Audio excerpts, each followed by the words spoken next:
Hi, everyone. Welcome to Historically Speaking, an online YouTube history channel focused on the history of various institutions and professionals, how history intersects with education, gender equality, and democracy. I'm Karen Yang, host of Historically Speaking. Today, we are here with L.A. D'Agostino, the executive director of the organization Leading Women of Tomorrow. L.A. is currently a fourth-year student at the George Washington University, double majoring in criminal justice and political science with a minor in law and society and a certificate in French language, literature, and culture. Originally from Venezuela, she has grown passionate about the preservation of human rights and the prevention of constitutional violations. And she's taken advantage of a lot of great opportunities in DC to work in private and public sectors. Currently, she is the executive director of Leading Women of Tomorrow and also a full-time intern for Congresswoman Mary Gay Scallon in her DC office. To give you guys a bit more background on Leading Women of Tomorrow, it's a student-run bipartisan initiative to encourage more young women to consider a lot of careers in public service and politics, and aims to kind of bridge the gender gap between public representatives. And they do so by just like generating a lot of interest in politics and partnering with colleges and universities. Ali, thank you so much for joining us today. I know I just went off a little bit. So let me know if there's anything else you'd like to add or anything else to the bio or anything else like that. I think you've kind of said it all. You summed it up really well. Awesome. Thank you so much. For sure. So I stumbled upon Leading Women of Tomorrow just like through the internet, and immediately I was really captivated by kind of the message and kind of just how nationwide and how bipartisan this whole effort seems to be, which is definitely really, really cool. So we're just gonna dive straight into the questions with that. So historically speaking, I guess, with that being the theme of my channel, how have women been impacted by their surroundings or their environment in terms of politics? And what do you think really influences women's like political decisions in their own discourse? So I'm gonna keep it US based because I think that's gonna Mhm. be easier in terms of like keeping a shorter side. But I think since really like when we first even when a lot of people colonized into the United States, women were always seen as like the backdrop of the family. They weren't seen as like the political figures. They weren't allowed to vote, as we well know, until the 19th Amendment was ratified in 1921. And I think a lot of it is like even then women who did because and that was just white women first of all, but then even then just like for example white women who were then allowed to vote was based on what their men and their family wanted them to do, right? So it was like what their Mhm. father wanted them to vote, like their husbands. And the sad reality is that there's a large number of women out like currently in 2022 who still Mhm. act that way. And Mhm. there's even a great documentary on Netflix that kind of looks at how it's the documentary with AOC and like her entire campaign strategy, and it ends Mhm. up looking at how women necessarily don't tell their men, specifically the Republican leaning men, how they are voting, whether it is Democratic or even when you phone bank, right? Like a lot of people tell you, if the woman who you want to call doesn't answer, call again, right? Mhm. Because you might call as a Democratic, let's say from an organization like Emily's List, you might call them and then they're like, oh, my wife isn't around, she's a Republican, whatever. But our voting record says otherwise, right? So I think there's a Mhm. sad reality of like women then again having to hide the fact that they are Democratic or they're moderate, right? They're not a conservative leaning Republican or vice versa. Mhm. So I think even then it's, the impact of hiding their entire voting status and like the Mhm. way that they even their beliefs Mhm. from their husbands, fathers, whomever it may be, because they don't want it to be an issue. They don't want it to be a Mhm. problem within the household. And, that's like obviously not fair to say that's a lot of like all women in the world or in the United States specifically. But I think there is enough data to show that there's a large number of women who do tend to still vote that way or still tend to hide that. And I think even then for those like myself, like yourself, we're extremely advocate, like her advocates and are vocal about it. Mhm. you know, the impacts of the surroundings of usually being among white male dominated areas tends to be very intimidating, right? Because Mhm. you don't want Mhm. to say something. I do this all the time where I'm like, is this even worth saying, right? And I think a lot of it, I was told one time to have the confidence of a mediocre white man, and Mhm. that can like even that has a lot more even them they sorry have a lot more confidence than just like a regular women like myself. So I think even then, just like in the situations that women are placed in, it affects like even their ability to speak. And I know you kind of said like the second question was like the can you repeat the second question just so Yeah, I sure. So historically, how have women been impacted by their surroundings in terms of politics, and what really influences their like own political decisions and discourse? yeah. I think for the second, in terms of the second question, I think there's like, for example, the last couple of years, you've seen a huge number of women run for office, both Democratic and Republican women. You've seen them run and win at insane rates in comparison to history. And I think a lot of it, has to be with a lot of social movements that are taking place. I think a lot of women come to realize, and it's a hard realization to face, right? It's like that I am worthy enough to have the same position that these men hold, that I don't need to doubt myself for these situations. And don't get me wrong, I suffer from imposter syndrome. I can be in a room and be like, why am I here? Am I worthy of being here? Am I here because it's pity and I like don't really deserve to be here? And I think over generations, I think it's going to get to a point where like my generation is going to start running for office, and then we're going to have the confidence and like kind of stepping ground that we need to even do so. But even then, when we do run for office, right? It's then everything that women face. Like look at Hillary Clinton's 2016 campaign, right? From it was bad from what she wore. Even Kamala Harris as VP gets it all the time. Her hair's out of place. Her teeth looked whiter than normal, right? Like there's a whole entire thing. It was like article. I don't want to name the organization because I don't know 100% who wrote it, but like there's an entire article that you can look up like that asking whether or not she got her teeth bleached or whether or not she got lip fillers, right? And it goes into all these questions that women then have to answer to that men don't really. And like Hillary Clinton even said in her book that she would get up super early campaign days and then be like, well, my like opponents have to get up like 2 hours after me because they don't have to do hair, makeup, outfit, choose the color of your suit depending on like other, like there's a lot of different factors that go into it that one doesn't even think about and a lot of men don't even have to face, right? Because if I show up, let's say, to an entire campaign debate just in sweats and a hoodie and a bun, right? Or like, let's say just in a suit and my hair's messed up or I don't have makeup, right? That's going to be a problem versus like the men who just put a suit, gel in their hair and are good to go. So I think, I think a lot of the influences that women are currently facing is that they come to a realization that like, yeah, we have to work twice as hard, as men. And that's just saying like, white women. That's not even hinting at the fact of like BIPOC women.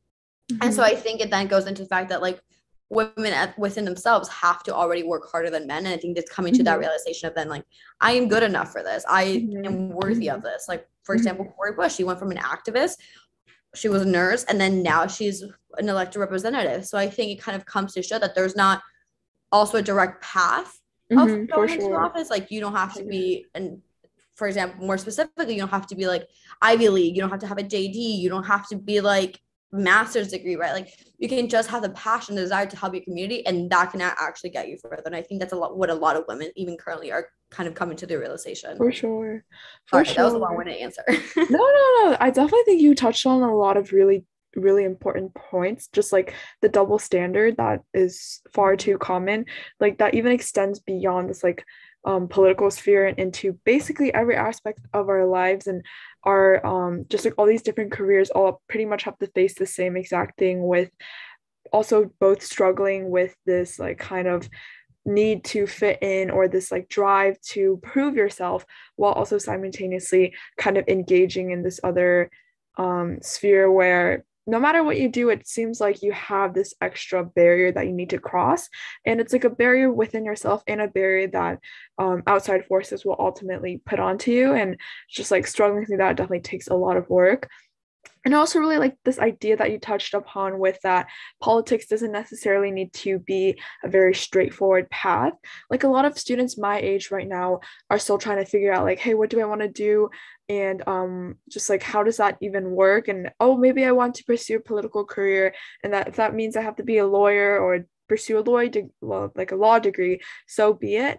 I think like learning a lot of unconventional journeys can take place and a lot of mistakes can happen, but learning from that, both like as a woman and just as a person, as a professional, is definitely really, really important for sure.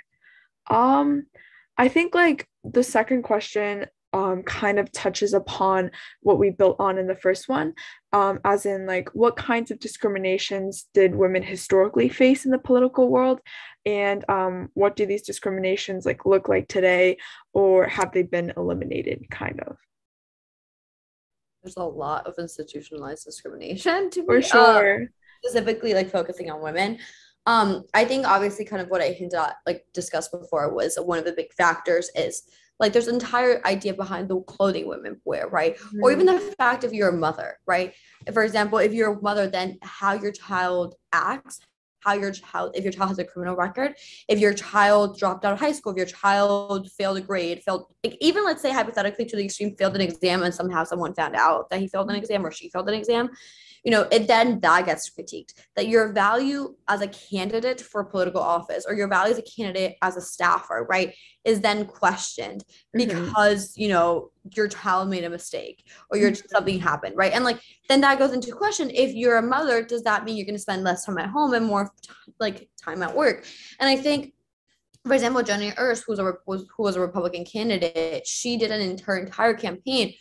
She used the fact that she was a mother, and she used the fact of like, I am a mother, and she accepted that. And she actually ended up directly targeting that entire realm of discrimination that a lot of women face, right? And a lot of like questioning your ability to your work because you're a mother, right? Like Hillary Clinton, not like to bring her up again, but she was like, oh, she's gonna go into menopause and launch a war, like lead us to war. How many all wars have been started by men? So like what is there's like not really a substantial thing behind that statement or absolutely any facts.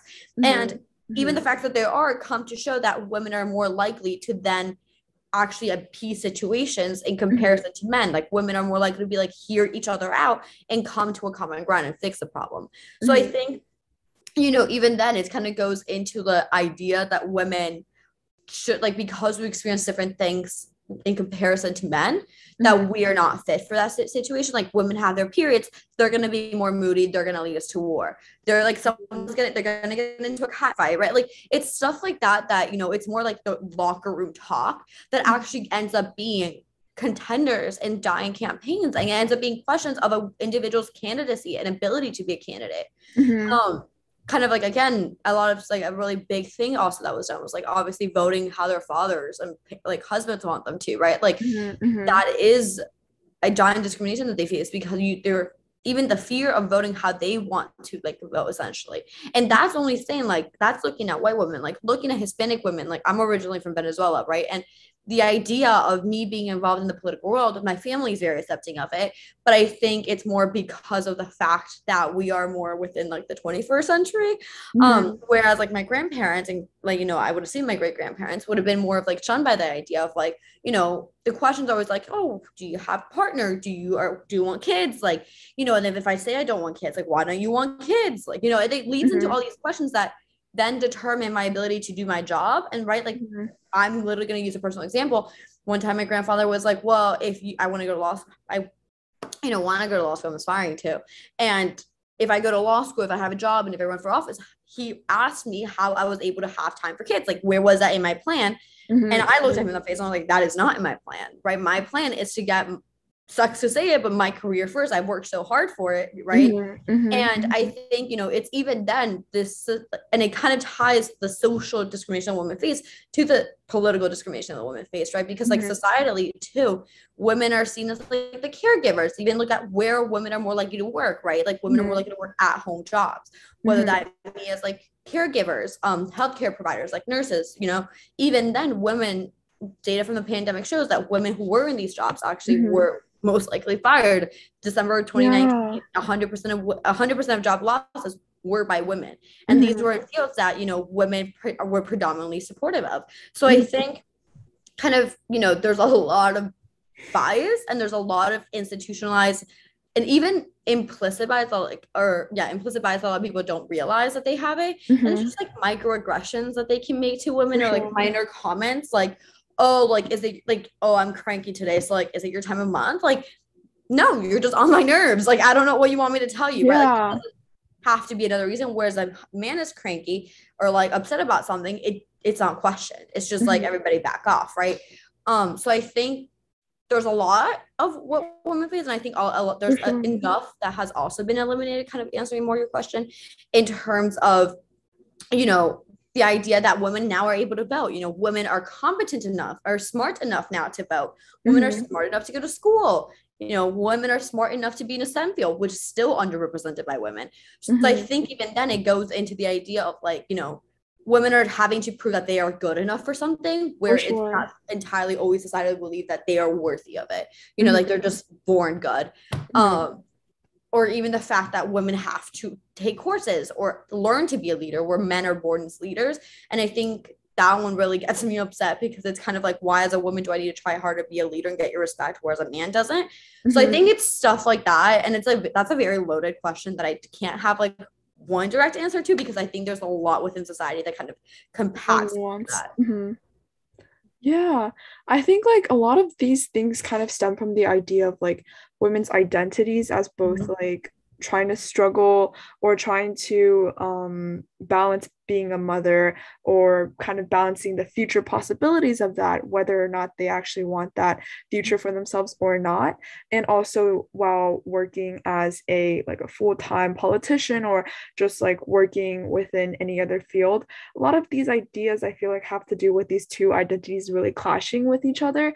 And I think like definitely when you started first speaking about like how the children might have been like didn't do so great on this test or didn't reach a certain caliber that people expect someone to be able to, um like how having that reflect on the woman or on that child's mother is definitely kind of really showcasing that kind of double bias and that double idea of like, hey, women should naturally like take care of the children. And I think that really stems a lot from the history that we've encountered and from this like a lot of this discrimination, a lot of this bias that still continues to persist largely stems from this history. And I feel like really like decimating the history and really looking at where all this like bias comes from has to do with just re-examining how we view women as like caregivers and as like children bears potentially or something like that. Or I think it's definitely just a very very construed question, and a lot of it has to do with just like how we've seen the past and how we continue to see women in relation to what kind of typical role they've served in the past or something like that, for sure. I agree. Yeah. I think like a couple of other questions are more like leading women of tomorrow kind of centered. Yay. So um what has the your organization leading women of tomorrow done to really try to mitigate these discriminations, and how can the general public kind of support your organization in this effort? Yeah. So Lean Women Tomorrow is like we are very big on Instagram. So which highly recommend everyone following. But I Mhm. think also is like we have a lot of educational campaigns in which we look to destigmatize certain topics, Mhm. like women's access to mental health, women's access to like there's a lot of period poverty, right? So I think Mhm. we look to address certain issues and even present data to kind of like for our audience to look at it and be empowered by it and be like, Mhm. we understand that there's an issue and understand how we can come to solve that issue as a community. Mhm. Apart from that, we are also like a very event heavy organization, and we have events at least like every couple weeks, even once a month. Mhm. And I think we have, for example, like um I'm sorry, Assembly Women Selena Tours come talk to our girls at workshop as all of our members, kind of talking specifically about her experience running as a Hispanic woman into Nevada's assembly. Mhm. Mhm. Specifically being a younger, like a very Gen Z woman, and also being very young Mhm. in comparison to like everybody else who's in the assembly, also being very like democratic. Mhm. Also a lot of stuff that we do is like we do these like chapter retreats in which like obviously we are very chapter heavy organization. So that means we have 50 chapters, I mean, not 50 chapters. We have chapters all across the United States, ranging from Hawaii, DC, New York, pretty much Tennessee, Alabama, different states. And we are on what I just bring. We are unpartisan organization. Sorry, my mom was texting, my texts were popping up, but we are an unpartisan organization. So we kind of obviously look to address and help all of our members, not necessarily Mhm. those who are only Democratic, Republican, Mhm. because we think that the issue of getting women elected into office has to be into both sides, right? It For shouldn't be just sure. prioritizing one party over another. Mhm. Um, and so kind of these chapters have events, and then if when any of your members are interested in starting a chapter, whether that's in their high school, in their college, whatever me, please let me know. I would be more than happy to talk to you about that. It's super easy process. So it kind of then goes into this idea of like, you don't need to necessarily run for office to be involved in politics. It can be For involved in sure. politics by voting, poll work, volunteer poll worker, merely just like literally reading into the news and like looking at who's running for politics, right? Or like office in general. And I think also a lot of like kind of the really last thing that we do is that we have kind of like a Slack channel. We have kind of like chat rooms in which a lot of our members then like, hey, read this article today, or like I saw this today. And a lot of the things that we actually send are from the Instagram account Female Quotient. I don't know if you've heard of it, but they're amazing. And kind of like a lot of it is like Instagram posts like, oh, they posted this today, or like they did this, like this is really cool, like oh my god, right? And like we kind of then have a discussion about it, of like just like people replying to it, oh my god, I love that, or like actually having like a more deeper implication of what it means. So I think those tend to be the kind of like the biggest things. I think it's like a lot of open discussion, a lot of open format, as to like make our members feel comfortable enough to have those conversations, but also make them feel uncomfortable where it's like they actually want to go out and do change. So I think it's like a balance of being comfortable and not comfortable, which is kind of comes to our help. Yeah, I think like the idea of like building a community kind of plays into the idea of being comfortable. And as a community, going out and initiating a lot of this change that might bring a lot of uncomfortable questions or feelings, but knowing that there's a community to kind of catch you in that kind of sense, which is definitely really, really cool. One more question. It's a more personal one. Across your journey of just like getting involved in politics and really being on the DC scene, I guess, what is probably the most important thing you personally learned?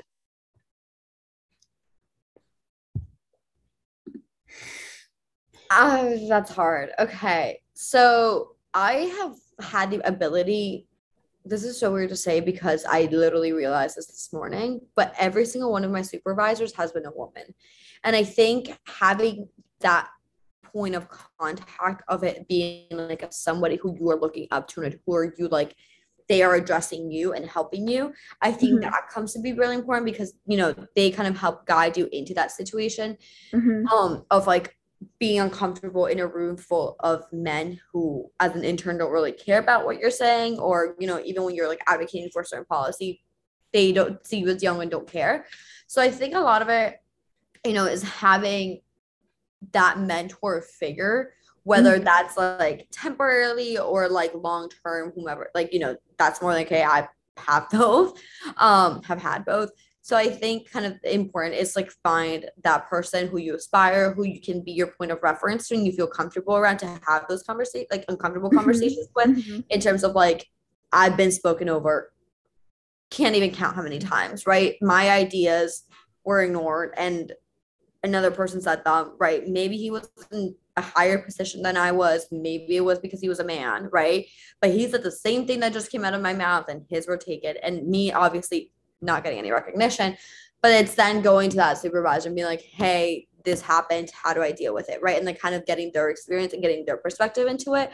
But also something really hard is like, if you want to get specifically into the political realm, if that's what you're interested in, whether that's on the advocacy side, the lobbying side, the nonprofit side, working Congress, right? Like whatever that realm might be, like there is a hustle to get there. And I think it's very easy to say, but it's very hard when you're practicing. And then like, I'm literally on it and it's so frustrating, but it's how it works. And it's like not a matter of like, whether you're even good enough. It's then a matter of like who knows you, who can you network with, right? It's like then this entire logistic game. And I think it's getting the grasp that there is a hustle and then going from there, like not stopping. Like once you start hustling, keep going, because you take a break and there's 5 people that will get ahead of you. And that's not to say like be competitive, but that's saying like you have to be moving, right? Also something that kind of came to help me, not competitive with other people, I'm competitive with myself. And I think that comes to be better because I see other women who are doing really cool things and that empowers me to do cool things or do better, be better. And it's not be better than them, but it's be better from what I just did, right? So I, for example, worked in the House of Representatives for my state, for my for Debbie Wasserman Schultz from Florida's 23rd Congressional District. And then I was like, okay, what can I do now? So then I started working for the U.S. Attorney's Office and the DOJ, right? And I was like, okay, what can I do now, right? So then it's kind of like, what can I do to make not myself seem better, but to make myself grow and make myself know more, right? And it's kind of, I 100%. think that's also part of the hustle. And it's like a lot of people realize that maybe on a later stage. But it's always like keep moving, keep doing, and then just always find that one mentor figure who can guide you and who can be your support. Mm-hmm. Yeah, I think personally, like mentors are also really important. And I feel like each conversation I frankly have on this YouTube channel is kind of providing me some of that perspective and some of those just like kind of ideas for sure as well. That's basically all of the questions I currently have. Is there anything else you'd like to add or anything else like that? I don't, but minor plug, follow us on Instagram. And then if you have any questions, want to start chapter one and become involved, feel free to send us a DM. We have a team of amazing women who handle all of our Instagram and they'll reply to you within like the hour. They're really on top of it. They do an amazing job. So yeah. Mhm. Yeah, and I'll link everything down below as well. But that's it for today. Thank you so much for coming as well, and I'll see everyone in the next video.